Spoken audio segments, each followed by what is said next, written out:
Try this fruit loaf recipe at home and you won't need the store-bought ones that often contain preservatives and other harmful additives.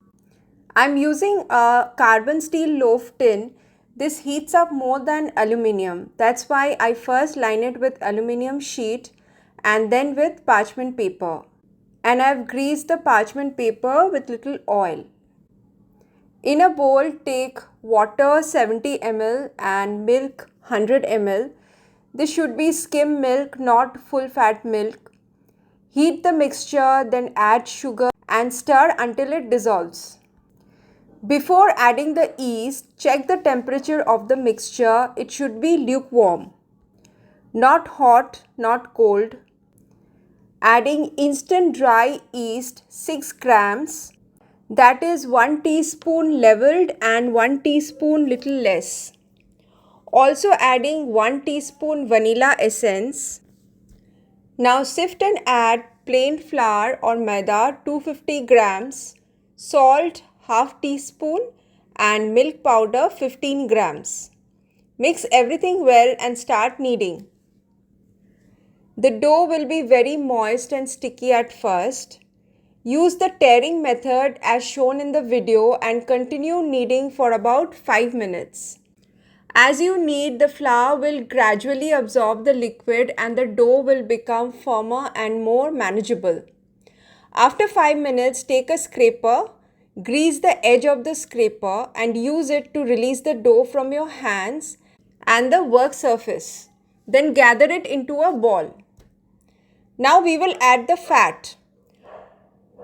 I am using 10 grams butter and 10 grams refined oil. You can also use only refined oil. Bread made with oil tends to have a better texture and a slightly longer shelf life. Butter, on the other hand, adds a richer flavor and aroma. Hence, I am using a mix. Take both oil and butter in one bowl. Apply a little of this to your hands and coat the entire outer surface of the dough. Start kneading using the technique shown in the video. Stretch the dough with the heel of your hand, fold it back, rotate and repeat. Remember, the measured fat should be used little at a time so that it lasts the entire kneading process until the dough is transferred to the bowl. Using excess oil is not recommended.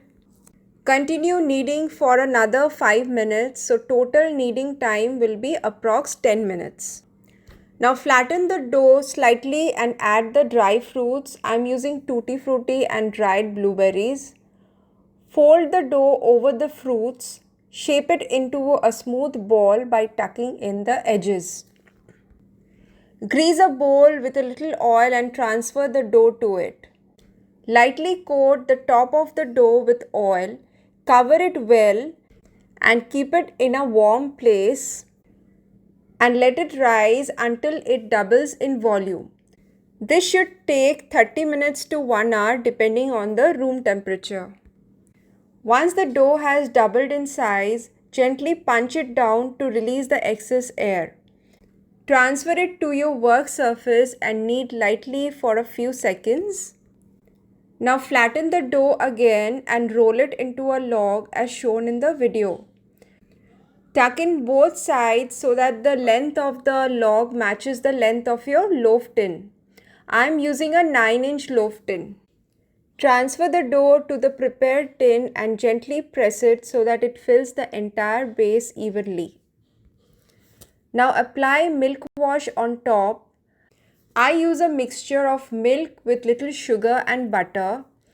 Heat the mixture together till the butter melts, then stir to dissolve the sugar. Then allow it to cool before using. You can store this milk wash in the freezer for a few days and use it whenever needed. Cover the tin and let the dough rise again for the second and final proof for about 15 minutes. After the second rise, I like to apply one more coat of milk wash. Do this very gently because the dough is now full of air and we don't want to deflate it. Sprinkling some pumpkin seeds and sesame seeds on top. The loaf is now ready to be baked. While the dough was proofing for the second time, that is during the 15 minutes, I had already preheated the oven. To check if the bread is done, look for a beautiful golden brown color. Also, as soon as you remove it from the oven, tap the top gently. It should be hard and you should get a hollow sound, which means it's fully baked from inside. Immediately brush the hot loaf generously with butter. I have used about 10 grams of butter. This will soften the crust and also add flavor. Cover the loaf while it cools to help retain its moisture. Once it has cooled completely, remove it from the tin and slice it and enjoy. So hope you enjoyed this recipe. Thanks for watching.